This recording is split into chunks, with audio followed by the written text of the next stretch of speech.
Hello everyone, welcome back to the channel, and happy belated Record Store Day. I finally have gotten to listen to all the Record Store Day finds that I picked up last Saturday now. So I've been a lot of back and forth between home and school, so I haven't quite made the time to make a video yet, but finally coming out now, about a week late, but sometimes that just happens. But I was going to show you what I got for Record Store Day. I found the RSD titles, and then also some extra kind of bonus Beatles goodies from the used section from the record store. I'm really happy of what I found um, in the used section. So I'll uh, I'll get on to it. First with the RSD stuff, and I guess one benefit of kind of waiting out is that I'm kind of interested on how these prices kind of fluctuate. See kind of what is in demand or not in demand. And first off, we're going to start off with "Power to the People." This is the John Lennon Plastic Ono Band EP kind of teaser for their soon-to-be release later this year. And here's the back. Um, this kind of design doesn't really do much for me. They just had the Grammy for most well put together box set presentation, and then they come out with just a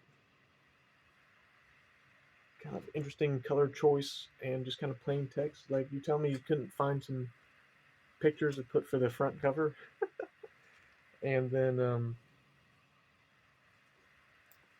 from that, the labels don't even match the color scheme to the cover. It's black and yellow instead of the dark green and yellow, but it's on yellow vinyl. But besides the overall packaging, which I don't really care for, um, I did listen to it, and I thought it was a fun listen to, and a great little teaser for what's to come. So definitely enjoyed that little pickup there. It's just my friend kind of think put it well. He thought that was a placeholder image when he first saw it on the record store day list. For he was waiting for the actual image, but unfortunately that was the actual cover for this year. So I guess they put all their eggs in one basket for the Mind Games box to win the Grammy, and now they're slowly recovering from that.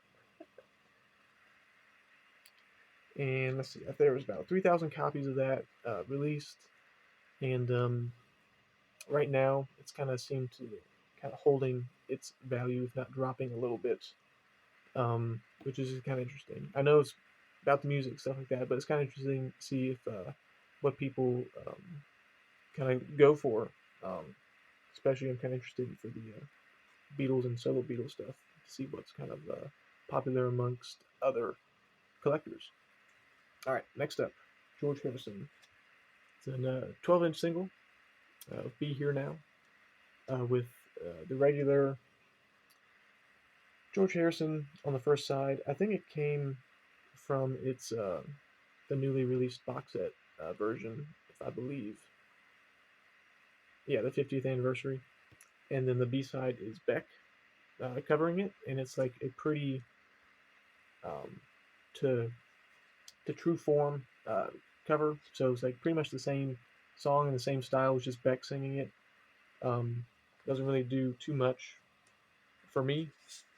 If I'm just going to hear that song performed in that same arrangement, I'd rather just have George Harrison sing it. Um, this release is pretty similar to the Women and Wives 12-inch single. Ooh, that's a little bright. Let's see if I can tone that down a little bit. There you go. That's better. So there's the Dark Horse label, and there's the Beck side. Um, uh, for it being the record store song of the year, I thought that was pretty cool to have another solo Beatle in that same release. Because let's see, Paul McCartney had the same thing back in let's see, what was that? 2022, and then he had the Saint Vincent remix on the back.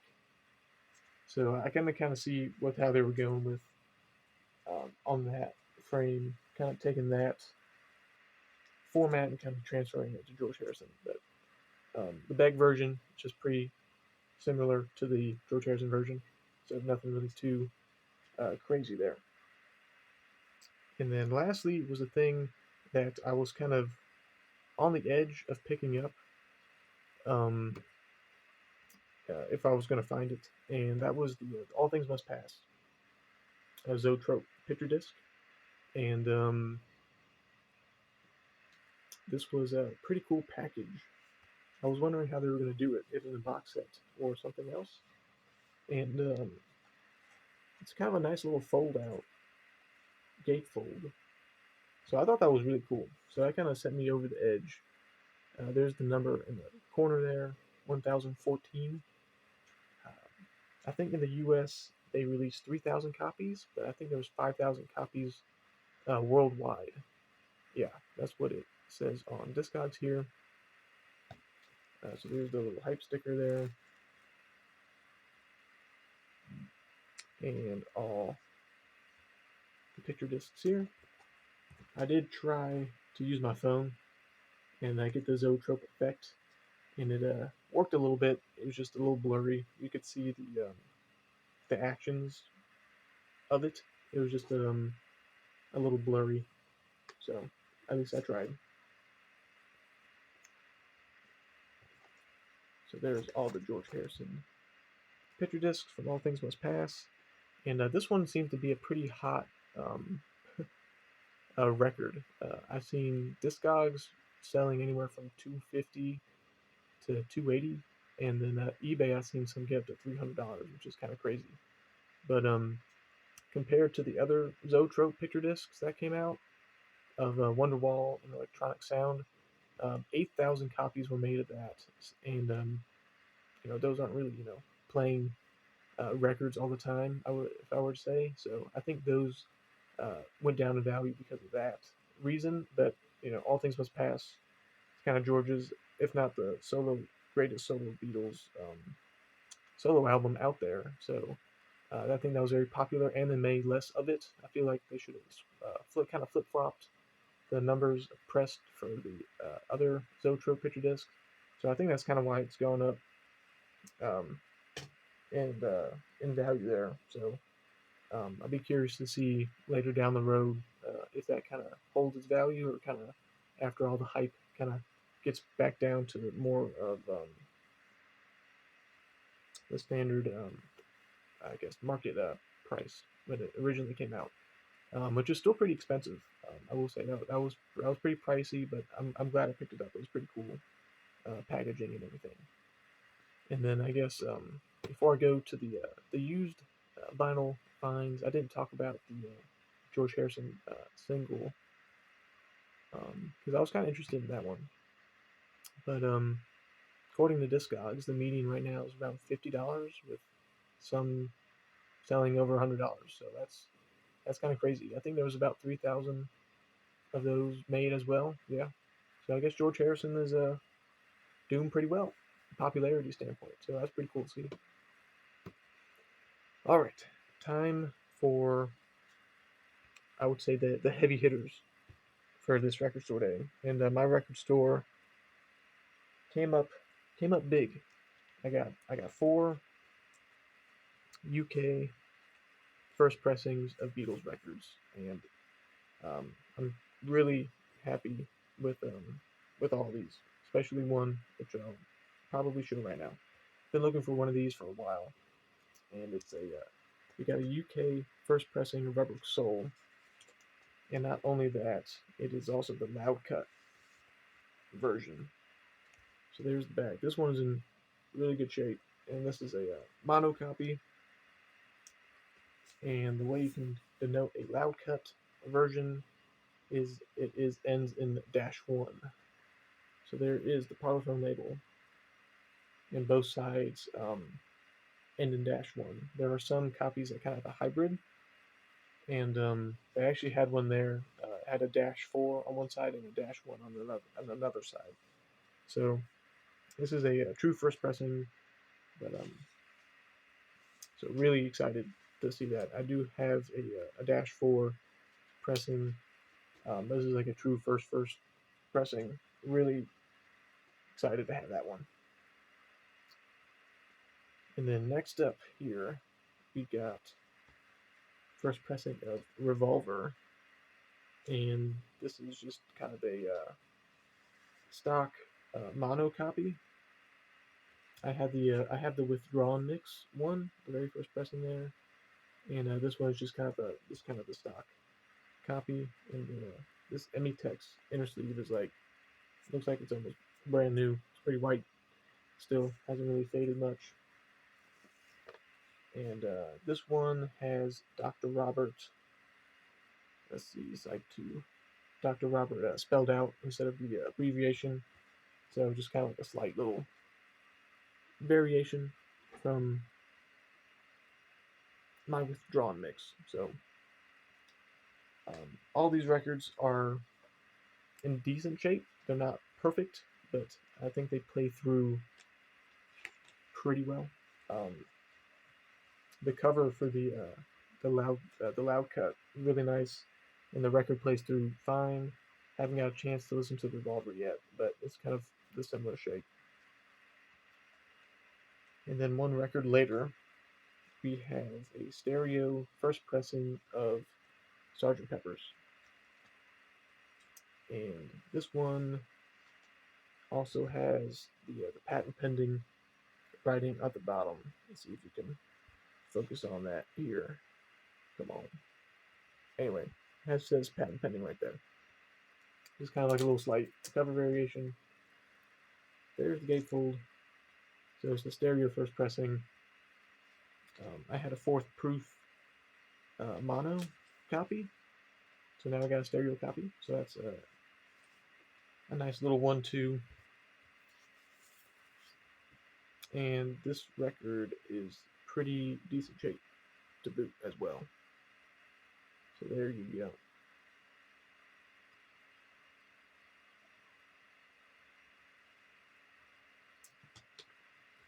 And again, the record store owner guy says that they have one seller who, this is kind of his story, who works for Amazon, and when he doesn't get his hours or they don't need him for as much, he sells off some of his collection. I don't really know if he buys and sells, or he just acquired this massive collection and he slowly is selling when he needs some money if he's not working as much. So he brings in that all the Beatles stuff to the record store, and then they price them out.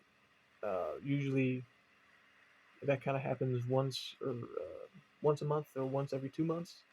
And every time I go in that store, I always try to see if anything's new popped in, and more times than not, he's got some pretty good stuff. But this time, it was really good stuff, stuff I was looking for.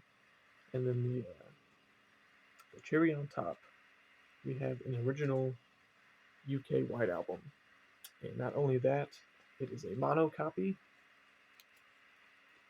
and not only that, it is I guess I can say a first pressing with kind of like a misprint error. Um, it doesn't have the EMI recording above the 33 right there. So this is like very first mono copy here. Now this one, these records were a little rough. There's definitely I did play this one. There's some surface noise, but it plays mostly through. The only song that I couldn't really get to go all the way, I believe, is Mother Nature's Son. Had some skips on that one, unfortunately. But this was primarily for kind of a collector standpoint. I do already have a mono White Album, but it had the EMI recording on the label right there. So that if I want to listen to a mono copy of the White Album, I'll play that one.